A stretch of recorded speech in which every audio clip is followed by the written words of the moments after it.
Subscription کے button کو دبائیے اور ساتھ بیل آئیکن پر کلک کیجیے تاکہ آپ کو تمام ویڈیو فوراً مل سکیں۔ اس ویڈیو پسند آنے کی صورت میں اسے لائک، کمنٹ اور شیئر کرنا مت بھولیں۔ راجہ داہر جب ہاتھی پر سوار ہونے لگا تو مائی رانی نے اس کے ماتھے پر اپنی انگلی سے تلک لگایا اور اس کے دونوں گالوں کو چوما۔ مائی رانی اس کی بہن بھی تھی اور بیوی بھی۔ بڑے پنڈت نے داہر کے گلے میں جنجو ڈالا۔ یہ لال اور سفید دھاگے ہوتے تھے جو ہندو اپنے گلے میں قمیض کے اندر ڈال کر رکھتے تھے۔ پنڈتوں کی ایک قطار الگ کھڑی ہوئی تھی، وہ بھجن گنگنا رہے تھے۔ راجہ داہر کا ہاتھی پر سوار ہونا ایک تقریب تھی۔ اس نے ہودے میں پاؤں رکھا تو دو کنیزوں نے جو پہلے سے ہودے میں موجود تھیں اپنے کندھے داہر کی بغلوں میں دے دیے، جس طرح بیساکھیوں سے کسی لولے لنگڑے کو سہارا دیا جاتا ہے۔ داہر ان حسین بیساکھیوں پر اپنے جسم کا وزن ڈال کر ہودے میں داخل ہوا۔ اس کے اشارے پر مہاوت نے ہاتھی چلا دیا۔ بدمست ہاتھی سونڈ اوپر کر کے بڑی زور سے چنگاڑا۔ اس کے ساتھ ہی ایک نعرہ بلند ہوا، داہر مہاراج کی جے ہو۔ یہ نعرہ 3 مرتبہ لگا۔ ہاتھی 1-2 مرتبہ پھر چنگاڑا، 1-2 قدم آگے جاتا اور پھر پیچھے ہٹاتا، جیسے مہاوت کا حکم ماننے سے انکار کر رہا ہو۔ اس طرح ہاتھی چیختا چنگاڑتا اور تیز تیز قدم اٹھاتا وہاں جا رکا جہاں داہر کی فوج کھڑی تھی۔ فوج کے آگے 100 جنگی ہاتھی کھڑے تھے جن کی ہودوں میں 3-3 4-4 نیزہ باز اور تیر انداز چاقو چوبند استادہ تھے۔ ان کے پیچھے 10,000 گھڑ سوار تھے جن کے سروں پر آہنی خود تھے اور وہ نیم زرہ پوش تھے۔ 15,000 نفری کی پیادہ فوج دائیں اور 15,000 بائیں طرف کھڑی تھی۔ فوج کو داہر کے حکم سے اس ترتیب میں کھڑا کیا گیا تھا کیونکہ داہر نے فوج سے خطاب کرنا تھا۔ پوتر دھرتی کے سپوتوں، راجہ داہر نے بلند آواز سے کہا، آج یہ دھرتی تم سے خون کی قربانی مانگ رہی ہے، سر مانگ رہی ہے۔ سر کٹوا کر اپنی دھرتی کے حوالے کر دو، میں تمہارے ساتھ ہوں گا۔ میں تم سب کے ساتھ اپنا سر کٹواؤں گا، لیکن دشمن کے 100 آدمیوں کے سر کاٹ کر اپنی جان دینی ہے۔ مجھے دیوی دیوتاؤں کا اشارہ ملا ہے کہ میرا سر میرے جسم کے ساتھ رہے گا اور عرب تک جائے گا۔ عرب کی دھرتی تمہارا انتظار کر رہی ہے۔ تم فتح کے نعرے لگاتے اس دیش میں جاؤ گے جہاں سے اسلام نے سر اٹھایا ہے۔ اسلام کا سر کچل دیا جائے گا۔ وہاں اذانیں ہمیشہ کے لیے خاموش ہو جائیں گی،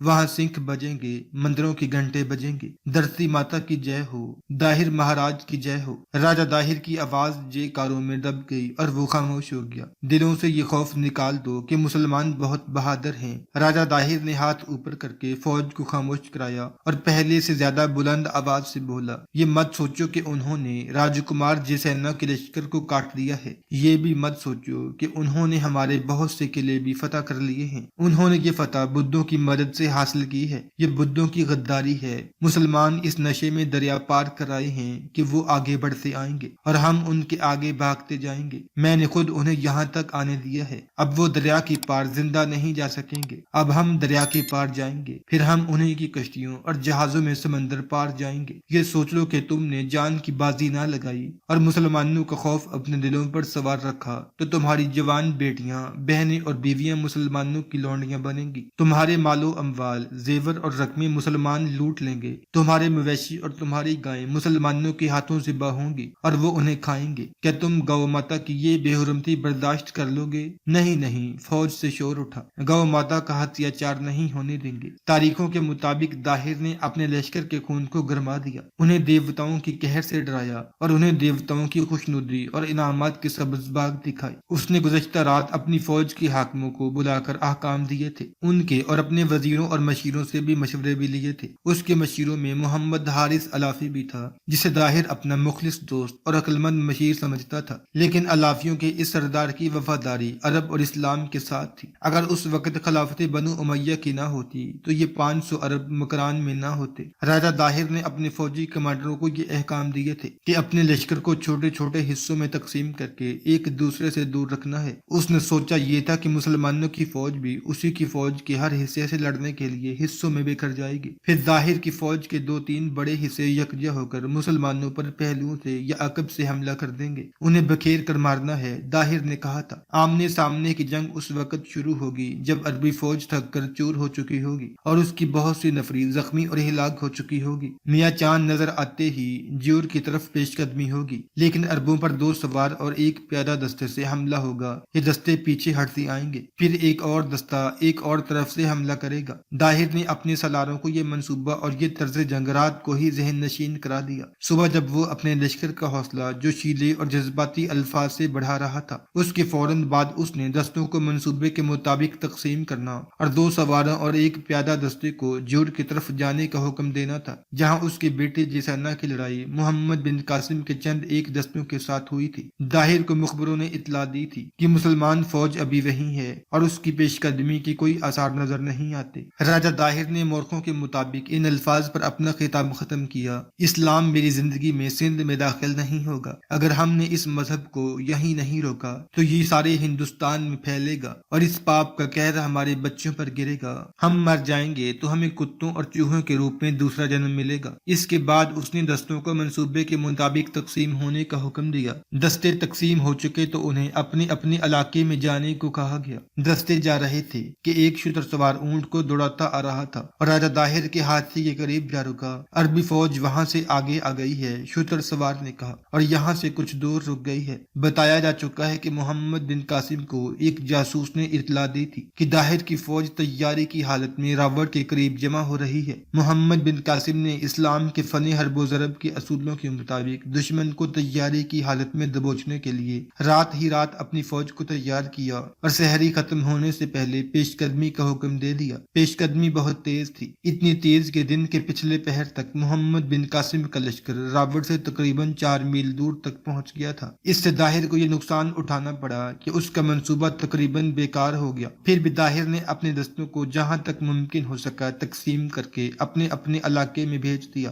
داہر کو معلوم نہیں تھا کہ اب اس کی کوئی بھی نقل و حرکت خفیہ نہیں رہی۔ اس نے دستوں کو جس طرح ادھر ادھر بھیج دیا تھا وہ محمد بن قاسم کو اس کے جاسوسوں اور مخبروں کے ذریعے معلوم ہو رہا تھا۔ راجہ داہر کو رخصت کرنے کے لیے جو لوگ آئے تھے وہ وہاں سے چل پڑے۔ ان میں پنڈت بھی تھے، کچھ درباری تھے، مشیر بھی تھے۔ راجہ داہر کی بیویاں اور داشتائیں بھی تھیں اور ان میں مائیں رانی بھی تھی اور حارث علافی بھی تھا۔ مائیں رانی نے اپنی پالکی میں بیٹھ کر واپس جانے کی بجائے کسی سے کہہ کر گھوڑا منگوایا اور اس پر سوار ہو گئی۔ حارث علافی اپنے گھوڑے پر سوار سب سے الگ جا رہا تھا۔ مائیں رانی اپنا گھوڑا اس کے قریب لے گئی۔ علافی مائیں رانی نے محمد حارث علافی سے پوچھا: مہاراج تمہارے مشوروں کو بڑی جلدی قبول کر لیتے ہیں کہ تم یہ مشورے مہاراج کے ساتھ وفاداری کے طور پر پیش کرتے ہو یا تمہاری خفیہ وفاداری کسی اور کے ساتھ ہے؟ تم نے یہ کیوں پوچھا ہے؟ علافی نے پوچھا۔ کیا تمہیں میری وفاداری پر شک ہے؟ ہاں، مائیں رانی نے جواب دیا، کبھی کبھی شک سا ہونے لگتا ہے۔ تم آخر عرب ہو اور یہ تو تم خود کہہ چکے ہو کہ مسلمان ہو کر تم کسی مسلمان کے خلاف ہتھیار نہیں اٹھاؤ گے۔ اس سے مجھے شک ہوتا ہے کہ تم در پردہ عرب کی فوج کے ساتھ ہو اور مہاراج کو ایسے مشورے دے رہے ہو جن کا فائدہ عربوں کو پہنچتا ہے۔ کوئی ایک ایسا مشورہ بتا سکتی ہو؟ تم نے مہاراج کو مشورہ دیا تھا کہ محمد بن قاسم کو دریا کے اس طرف آنے دو۔ مائیں رانی نے کہا، مہاراج اس لیے مان گئے کہ وہ تمہارے ملک کی فوج کو شکست دیں گے تو دریا انہیں بھاگنے نہیں دے گا۔ تم اگر یہ مشورہ دیتے تو بہتر ہوتا کہ عربوں کو دریا پار کرنے کا موقع دو اور وہ جب دریا پار کر رہے ہوں تو ان پر تیروں اور برچیوں کا می برسا دو۔ رانی علافی نے کہا، مہاراج بچے نہیں، اناڑی اور نادان نہیں، وہ محمد بن قاسم سے زیادہ تجربہ کار سالار ہیں، وہ اچھے اور برے کو پہچانتے ہیں۔ تم وہ بات کرو جو تمہارے دل میں ہے۔ تم یہ کہنا چاہتی ہو کہ میری ہمدردیاں محمد بن قاسم کے ساتھ ہیں اور میں تم لوگوں کو دھوکہ دے رہا ہوں؟ ہاں، مائیں رانی نے کہا، میں یہی کہنا چاہتی ہوں اور میں تمہیں یاد دلانا چاہتی ہوں کہ مہاراج نے تمہارے قبیلے کو مکران میں پناہ دے رکھی ہے۔ اس دیش میں کسی مسلمان کو پناہ نہیں مل سکتی۔ تمہارے ساتھ 2 آدمی تھے، ایک موجود ہے، دوسرا کہاں ہے؟ مائیں رانی علافی نے کہا، مہاراج کو جو دھوکے تم نے دیے ہیں وہ مجھے معلوم ہیں۔ تم مہاراج کی بہن ہو اور ان کی بیوی بھی ہو، لیکن تم نے اپنے جذبات کی تسکین کا ذریعہ عرب کے ایک نوجوان آدمی کو بنایا۔ کہو تو تمہیں اس کا نام بتا دوں، اور تم نے میرے جس آدمی کے متعلق پوچھا ہے کہ وہ یہاں موجود نہیں، وہ کبھی کبھی رات کو بھی میرے پاس موجود نہیں ہوتا۔ میں جانتا ہوں وہ کہاں ہوتا ہے۔ وہ اب کہاں ہے؟ مائیں رانی نے کسیانے سے لہجے میں پوچھا۔ رانی علافی نے گھوڑا روک کر مائیں رانی کی آنکھوں میں آنکھیں ڈال کر کہا، مجھے شک کی نگاہوں سے دیکھنا چھوڑ دو، تمہارا ایک راز میرے سینے میں چھپا ہوا ہے۔ مائیں رانی چپ ہو گئی، اور میں تمہیں یہ بتا دیتا ہوں رانی، محمد حارث علافی نے کہا، مہاراج محمد بن قاسم کو شکست نہیں دے سکیں گے۔ یہ تمہاری خواہش ہے؟ مائیں رانی نے کہا۔ نہیں، علافی نے کہا، یہ میری پیش گوئی ہے، حالات بتا رہے ہیں۔ علافی کا وہ آدمی جس کے متعلق مائیں رانی پوچھ رہی تھی وہ اس وقت وہاں سے تھوڑی ہی دور ایک آدمی کے پاس کھڑا تھا۔ وہ آدمی محمد بن قاسم کا ایک جاسوس تھا۔ الافی کا آدمی اسے بتا رہا تھا کہ راجہ داہر نے جنگ کا کیا منصوبہ بنایا ہے۔ اگر الافیوں کی طرف سے محمد بن قاسم کو جاسوسی کی مدد نہ ملتی تو بھی وہ داہر کے جال میں آنے والا نہیں تھا۔ اس نے اپنی فوج 4 میل دور اس لیے روک لی تھی کہ وہ محتاط تھا۔ اس نے دشمن کی نقل و حرکت اور اس علاقے کے قد و خال کو دیکھنا تھا جو اس کے جاسوس اسے دکھا رہے تھے۔ اس کے ساتھ جو فوج تھی اس میں 12,000 سوار تھے۔ جس سینا کو شکست دے کر اس کی فوج کے بہت سے گھوڑے مسلمانوں نے پکڑ لیے تھے۔ اس سے یہ فائدہ ہوا کہ پیادے بھی سوار بن گئے۔ عربوں کے ساتھ جو پیادہ فوج تھی وہ مقامی آدمیوں سے تشکیل دی گئی تھی۔ یہ سب مسلمانوں کے حسن سلوک اور فیاضی سے متاثر ہو کر ان کی فوج میں شامل ہوئے تھے۔ ان کی تعداد 4,000 کے لگ بھگ تھی۔ ان کے مقابلے میں راجہ داہر کی پیادہ فوج کی تعداد 30,000 تھی۔ محمد بن قاسم کی فوج میں تیر اندازوں کی تعداد 1,000 تھی جن میں نفط انداز بھی تھے۔ یہ آگ لگانے والے تیر پھینکتے تھے۔ محمد بن قاسم نے اپنی فوج کی تقسیم اس طرح کی کہ وہ خود قلب میں رہا اور اپنے ساتھ سالار محرز بن ثابت کو رکھا۔ دائیں بازو پر سالار جہم بن زہر جافی اور بائیں بازو پر سالار ذکوان بن حلوان بکری کو رکھا۔ محفوظہ جو قلب سے پیچھے تھا سالار نباتہ بن حنظلہ کلابی کے سپرد کیا اور آگے یعنی مقدمۃ الجیش کی کمان سالار عطا بن مالک کیسی کو دی۔ عرب کے مجاہدوں، محمد بن قاسم نے اعلان کیا، اگر میں مارا جاؤں تو میری جگہ سپہ سالار محرز بن ثابت ہوگا اور اس کے مارے جانے کی صورت میں سعید سپہ سالاری کی فرائض سنبھالے گا۔ محمد بن قاسم نے دیکھا کہ داہر کی فوج مختلف حصوں میں تقسیم ہو کر ادھر ادھر ہو گئی ہے تو اس نے اس کے مطابق اپنی فوج کو نہ بکھیرا، مرکزی کمان اپنے پاس رکھی اور یہ معلوم کر لیا کہ راجہ داہر کی فوج کا زیادہ نفری والا حصہ کہاں ہے۔ داہر کا پلان یہ تھا کہ اس حصے نے مسلمانوں کی فوج پر حملہ کرنا تھا۔ داہر کو توقع یہ تھی کہ مسلمان تیاری کی حالت میں نہیں ہوں گے، مگر مسلمانوں کی بروقت بلکہ قبل از وقت پیش قدمی نے صورتحال بالکل ہی بدل ڈالی تھی۔ محمد بن قاسم نے سالار عطا بن مالک کیسی کو حکم دیا کہ وہ دشمن کی فوج کے بڑے حصے پر حملہ کرے۔ اس سالار کا حملہ بڑا تیز اور زوردار تھا۔ ہندو تو اس خوش فہمی میں مبتلا تھے کہ میدان جنگ میں ان کی حکمرانی ہوگی اور وہ مسلمانوں کو اپنی مرضی کے مطابق گھماتے، لڑاتے اور بگاتے پھریں گے، مگر یہ حکمرانی مسلمانوں کے ہاتھ آ گئی۔ عطا بن مالک کے حملے کا مقابلہ ہندوؤں نے جم کر کرنے کی کوشش کی۔ انہیں امید تھی کہ ان کا مہاراجا انہیں مدد دے گا، لیکن محمد بن قاسم نے اپنی فوج کو ایسی ترتیب میں پھیلا رکھا تھا کہ داہر کی فوج کے اس حصے کو کسی طرف سے بھی مدد نہیں پہنچ سکتی تھی۔ داہر کے ان دستوں کے لیے صرف ایک راستہ کھلا تھا جو پسپائی کا راستہ تھا۔ وہ پسپا ہونے لگے۔ محمد بن قاسم دیکھ رہا تھا۔ اس نے اپنے سالار کو قاصد کے زبانی حکم بھیجا کہ دشمن کے تعاقب میں نہیں جانا۔ دشمن کے ان دستوں کے ساتھ ہاتھی بھی تھے، لیکن مجاہدین کے دلوں سے ہاتھیوں کا خوف نکل گیا تھا۔ اب محمد بن قاسم کے حکم سے ان ہاتھیوں کے مقابلے کے لیے آتھی تیر چلانے والے تیر انداز استعمال کیے گئے۔ انہوں نے آگ والے تیر ہاتھیوں کی آنکھوں کا نشانہ لے کر چلائے۔ چونکہ ہاتھی متحرک تھے اس لیے ان کی آنکھوں میں تیر مارنا بہت مشکل تھا۔ آگ والا تیر جب ہاتھی کو کہیں بھی لگتا تھا تو چنگاڑتے اور بے قابو ہو کر بھاگنے لگتا تھا۔ داہر نے بدلی ہوئی صورتحال کو دیکھتے ہوئے بھی اپنے بکھرے ہوئے دستوں کو یکجا نہ کیا اور خود میدان جنگ میں نہ آیا۔ محمد بن قاسم بھی پیچھے رہا اور اپنے دستوں کو آگے پیچھے کرتا رہا۔ اس طرح یہ جنگ چھوٹے چھوٹے مارکوں اور جھڑپوں تک محدود رہی۔ جو ہی سورج غروب ہوتا تھا دونوں طرف کے لڑنے والے دستے پیچھے ہٹ آتے تھے۔ رات کو سوائے گشت کے کوئی کارروائی نہیں ہوتی تھی۔ راجہ داہر اس کوشش میں تھا کہ جس طرح اس نے اپنے دستے بکھیر رکھے ہیں اسی طرح محمد بن قاسم بھی اپنی فوج کو بکھیر دے، لیکن تاریخی اسلام کا یہ کمسن سالار داہر کی چال کو بھانپ گیا تھا۔ ایک تو اس کی اپنی جنگی فہم و فراست تھی اور دوسرے یہ کہ اسے محمد الافی نے اطلاع بھیج دی تھی کہ داہر کا پلان کیا ہے۔ نہیں، میں اور انتظار نہیں کر سکتا۔ راجہ داہر نے 7-8 روز کی جھڑپوں کے بعد اپنے فوجی حاکموں سے کہا، دشمن محتاط ہو گیا ہے، ہمارا وقت بھی ضائع ہو رہا ہے اور ہمارے سپاہی بھی ضائع ہو رہے ہیں۔ میں اب مسلمانوں کو للکاروں گا۔ اب للکارنے کا وقت آ گیا ہے مہاراج، ایک فوجی حاکم نے راجہ داہر سے کہا۔ مسلمان تھک چکے ہیں۔ نہیں، داہر نے کہا، تم لوگوں میں یہی خرابی ہے کہ غور نہیں کرتے، آنکھیں کھول کر نہیں دیکھتے۔ تمہارا دشمن نہ کمزور ہوا ہے نہ تھکا ہے، وہ محتاط ہو گیا ہے اور ہمارے پھندے میں نہیں آ رہا۔ فوج کو ایک جگہ جمع کر لو۔ اسی رات کا واقعہ ہے۔ داہر اپنے خیمے میں بیٹھا شراب اور 2 کنیزوں سے دل بہلا رہا تھا۔ وہ اپنے فوجی کمانڈروں کو آمنے سامنے کی لڑائی کے احکامات اور ہدایات دے چکا تھا۔ اسے دوڑتے گھوڑوں کے ٹاپ سنائی دیتے، آواز قریب آتی جا رہی تھی۔ داہر نے دربان کو بلا کر پوچھا کہ یہ کون آ رہا ہے؟ اتنے میں گھوڑا خیمے کے سامنے آ رکا۔ دربان باہر نکلنے ہی لگا تھا کہ مائیں رانی خیمے میں داخل ہوئی۔ اس کے چہرے پر گھبراہٹ تھی۔ وہ جس تیزی سے خیمے میں داخل ہوئی تھی اس سے پتہ چلتا تھا کہ کوئی بہت بڑا واقعہ یا حادثہ ہو گیا ہے۔ کیا ہوا رانی؟ ظاہر نے اٹھتے ہوئے پوچھا۔ اس وقت یہاں کیوں آئی ہو؟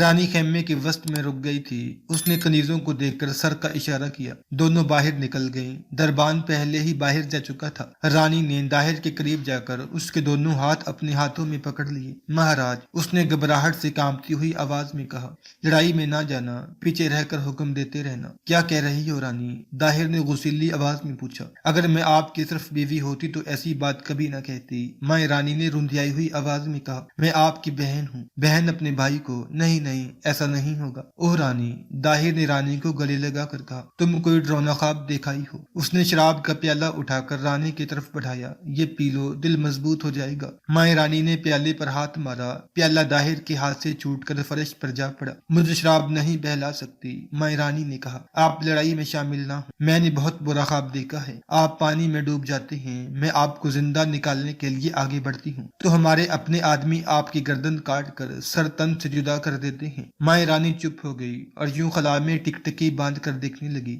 جیسے اسے کوئی ڈرونی چیز نظر آ رہی ہو۔ اس نے ظاہر کو دیکھا تو اس کے قریب جا کر فرش پر گھٹنے ٹیک دیے اور دونوں بازو ظاہر کی ٹانگوں کی گرد لپیٹ کر بھرائی ہوئی آواز میں بولی، نہ جائیں مہاراج، اس لڑائی میں نہ جائیں۔ میں میدان جنگ میں نہ گیا تو ہماری فوج کا حوصلہ ٹوٹ جائے گا، ظاہر نے کہا۔ مسلمانوں کو پتہ چلا کہ سندھ کا مہاراجہ اپنی فوج کے ساتھ نہیں ہے تو وہ مجھے بزدل کہیں گے۔ کیا تم دیکھ نہیں رہی ہو کہ وہ کس طرح بڑے چلے آ رہے ہیں؟ مجھے پنڈتوں نے کہا ہے کہ مسلمانوں کو یہیں تباہ و برباد کرنا میرا فرض ہے اور دیوتاؤں نے یہ فرض مجھے سونپا ہے، اور انہی پنڈتوں نے میرا خواب سن کر مجھے کہا ہے کہ مہاراج کو کسی طرح آگے جانے سے روک لو، مائیں رانی نے کہا۔ وہ کہتے ہیں خواب میں کسی کو پانی میں ڈوبتے دیکھنا اچھا نہیں ہوتا۔ راجہ ظاہر نے مائیں رانی کو ساتھ لیا اور خیمے سے نکل گیا۔ وہ اسے بہلا رہا تھا لیکن مائیں رانی کی جذباتی حالت بگڑتی جا رہی تھی۔ راجہ ظاہر نے اسے اٹھا کر گھوڑے پر بٹھا دیا اور اپنے دو محافظوں کو حکم دیا کہ وہ مائیں رانی کے ساتھ جائیں اور اسے راوڑ کے قلعے میں داخل کرائیں۔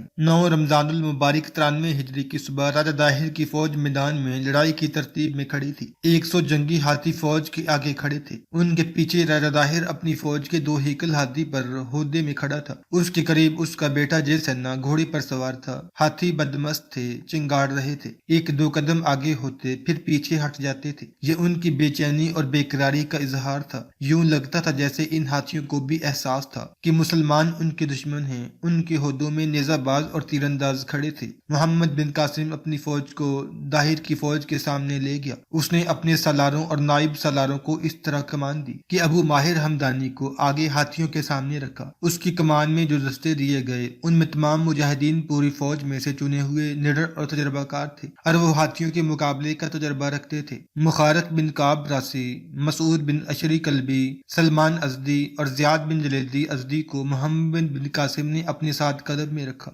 دائیں پہلو کے دستوں کی کمان جہم بن زہر جافی کو اور دائیں پہلو کے دستوں کی کمان زکوان بن حلوان بکری کے سپرد کی۔ محفوظہ کی کمان نباتہ بن حنظلہ کلابی کے پاس تھی۔ محمد بن قاسم نے 4 بڑے ہی تجربہ کار اور غیر معمولی طور پر بہادر مجاہدین بشر بن عطیہ، محمد بن زیاد عبدی، مصعب بن عبد الرحمن سقفی اور خریم بن عروہ مدنی کو بلایا۔ میرے عزیزو، محمد بن قاسم نے انہیں کہا، میں تمہیں ایسا فرض سونپ رہا ہوں جس کا صلہ میں تمہیں نہیں دے سکوں گا۔ اس کا اجر تمہیں اللہ سے ملے گا جس کی راہ میں تم خون کے نذرانے دینے گرہ سے نکلے ہو۔ ہمیں وہ فرض بتا ابن قاسم، ان میں سے ایک نے کہا، خدا کی قسم ہم صلے اور اجر کے بغیر فرض ادا کریں گے۔ راجہ ظاہر تمہارا شکار ہے، محمد بن قاسم نے کہا، اپنے ساتھ چند آدمی لے سکتے ہو۔ ظاہر کے ہاتھی کو گھیرے میں لے کر اتنا زخمی کرنا ہے کہ گر پڑے۔ ظاہر کو زندہ پکڑ لاؤ تو بہتر ہے، زندہ نہ رہے تو اس کا سر کاٹ کر لے آؤ۔ اس نے بے گناہ عربوں کو قید میں رکھا تھا، ان میں عورتیں اور بچے بھی تھے، میں اسے معاف نہیں کر سکتا۔ ایسے ہی ہوگا سپہ سالار، ایک نے کہا، ایسے ہی ہوگا۔ محمد بن قاسم نے ایک بار پھر اعلان کیا، اے اہل عرب، میں شہید ہو جاؤں تو محرز بن ثابت میری جگہ سپہ سالار ہوگا، وہ بھی شہید ہو جائے تو سعید اس کی جگہ لے گا۔